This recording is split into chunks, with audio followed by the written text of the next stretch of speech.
Hey guys, Zara here. Hope all is well. Checking in with you. It's 9:39, so we're 9 minutes into the New York session here on April the 18th, Tuesday. And I'm watching the Dow right now. I was taking a look at the Three Sisters, which we can do right now together. Let me just refresh these or reset these so they can get a bit more. Yeah, so we got a divergence going on here, guys. You'll notice that the NASDAQ on the far left is trading above the volume weighted average price. The S&P is trading above as well, looking fairly similar to each other. These aren't perfectly zoomed in the equal way yet. I will do that in a moment. But the Dow, the Dow is trading below the VWAP, trying to find a little bit of support here like the other two are.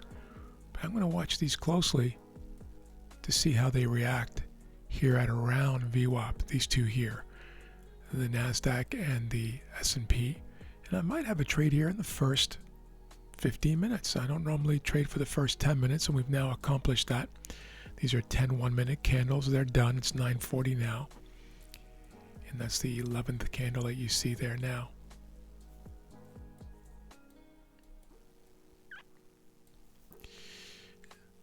Put you on mute for a second.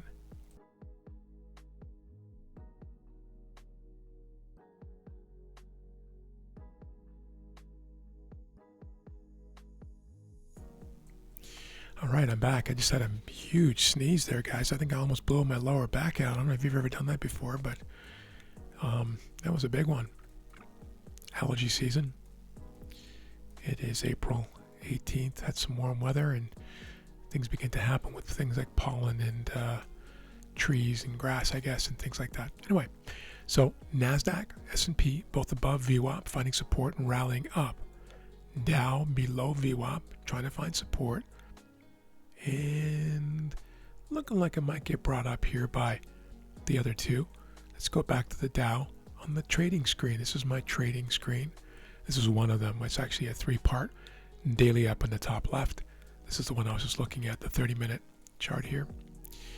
And then the 1 or 3 minute. This is a 1 minute right now.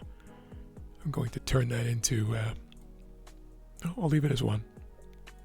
Just as I'm watching this candle action here, I'm going to leave that as 1 for now, get a little more detail as opposed to going to the 3 minute. Watching this now, 18 minutes left in this 30-minute candle. My cat's going a little crazy. His name is Pickles.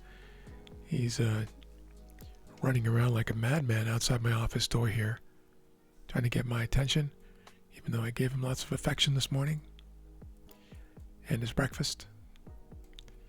3-part breakfast. Gave him a couple of plates of dry food and then some wet food. Dry food's not very good for animals, I believe, but it keeps him off my case in the morning. It's the healthier dry food, by the way, for my fellow animal lovers out there who think that it's a travesty to feed the dry food to a cat. All right. You know, there's not much going on when I'm talking about cat food instead of the markets. You don't see that from me very often. All right, watching here, guys. Three Sisters. Keep my eyes on that.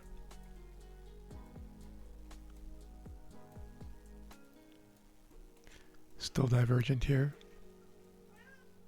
Just going to pop that off to my group.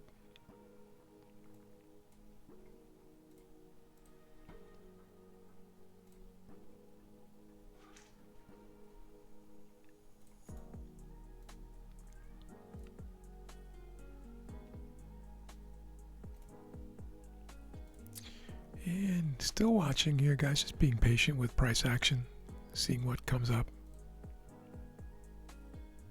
Tell you what, I'm going to put you on pause for now. I'll bring you back if anything materializes here. Save you the grind. Pause now. We're back here, guys. We're still in that first 30-minute candle. It's 9:46. And I'm going to go drop down to the 15-minute here for a moment. Yeah, there we go, guys. There we go.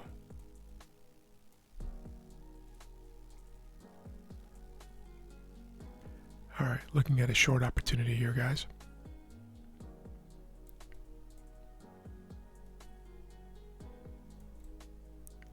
Not yet. Now, short sell. I'm not in this trade yet. This is a stop sell order. Just trying to get the marker where mine is here.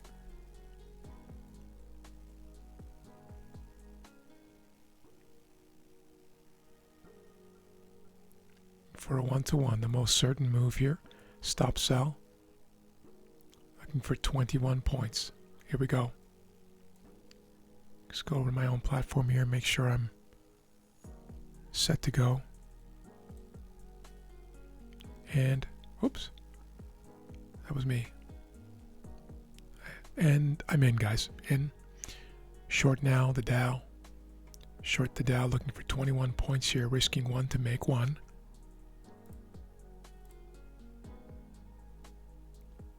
Watching.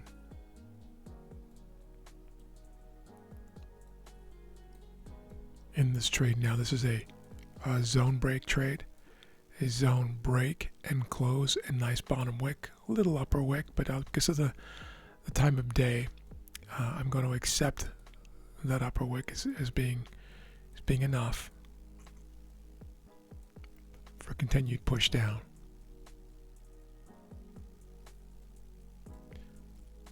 Although the S&P and NASDAQ are rallying at this point, you can see here, NASDAQ, S&P.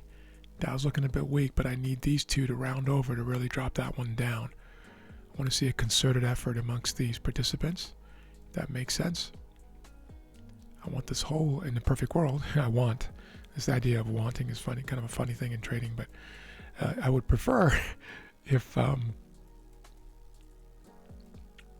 NASDAQ and the S&P rounded over and dropped some heat on the Dow as well. It's sometimes not enough that this happens to be the weakest of the three. If these two rally, this one is likely to as well. This is an expanding pattern here on the open on the NASDAQ. You see that? Starting here. Try that again. Down. And down. This is in a perfect world what I'd like to see.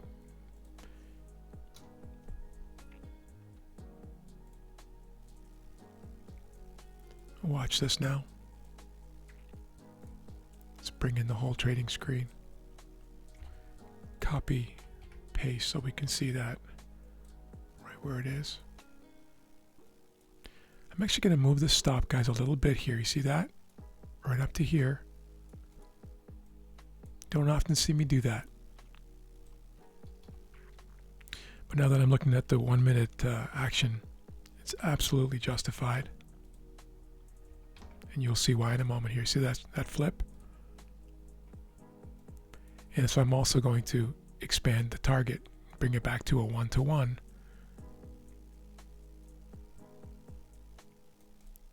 So now I'm seeking 32 points instead of just the 21 points, okay? So hopefully that makes sense to you guys. You'll rarely see me move my original stop backwards. If I've tightened the stop, I'll sometimes do it, but there are reasons to do it occasionally, and if the trading idea and structure are still very much intact, it's permissible in my model. And you hear me talk about this in some of my videos when to make exceptions. And by the way, we're talking about a handful of points here, movement. We're not talking about changing complete and utter mindset here out of fear or panic or an emotional reaction. This is very much a rational, logical thought. And I hope you can learn from that. Those who have, are very legalistic and operate according to the letter of the law instead of the spirit of the law, which is so much more important in trading. But as a general rule, I never move my stop backwards, my original stop. If I've tightened the stop, I'll sometimes loosen it again if current price action is telling me to do so, or indicating that it's a smart move. Another rule I have is I never add to a losing trade, and that one's pretty firm. You'll almost never, virtually never see me add to a loser unless it's basically a break-even add, maybe at a point or two in the red, but it won't be more than that. Even then, you likely won't see that. Nearly 400 videos on YouTube since October, a very short period of time, and you'd be hard-pressed to see me add to a loser. I think there's probably none. And you might find 2 or 3 trades where I've moved my stop like that, even just a handful of points. 3 or 4 points.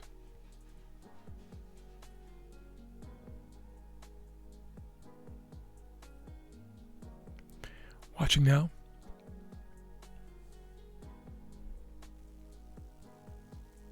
Just being patient. Again, just to be clear, this is a zone break trade. Zone break, you see it there. These are zones I mapped or marked out before the open of New York. You can see it there, break and close down. You see that the daily is also a blue candle, has flipped. So a bearish configuration. Obviously the structure is very bullish at this time overall on the daily, but that's not what I'm looking at. I'm looking at an inside bar, not inside of yesterday, but inside of the day before. That was an indecisive, very large bar, candle. And now this rounding, dropping, and firing down. Firing's a strong word because it really is kind of meandering down, but you get the idea.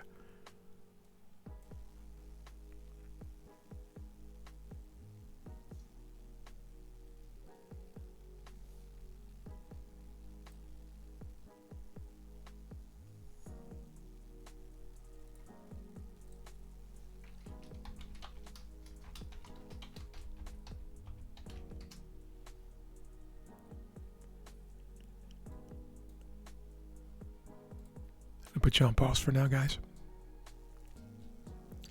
We're back, guys, driving down here a little bit. Keep our eyes on this.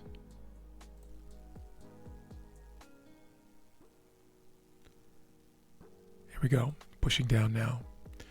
Looking for 32 points here. One more push. One more push for 32 points. Just going to slide that over to my actual entry right there.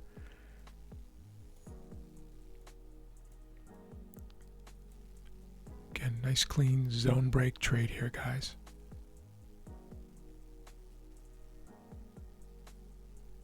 You can see that if I didn't move that initial stop, which was above here, let me just see exactly where that was. Yeah, I wouldn't have got stopped out anyway, but I just gave it a little bit more of a margin of safety. If you remember, my original stop was just above this candle here, and you can see the line here. Watch when I do it, right there. See that? It was not hit by that tail. But that's not the point. The point is that new candle information, as these 1 minute candles were printing, it showed me that that was an orderly pullback to the 20 EMA. I just gave it a bit more breathing room, and that is permissible. That information was not available to me when I entered the trade. Okay, hopefully you understand that fully now. I'm beating a bit of it. I'm beating a dead horse a bit. I think that's what I'm trying to say. But I just want to make it very, very clear. This is often there's so many nuances when it comes to making these on-the-fly judgment calls, or calling audibles, as you could say. But they are important, and they can save and make you a lot of money over time. Collectively, of course. Not today, just collectively. Being patient here, guys.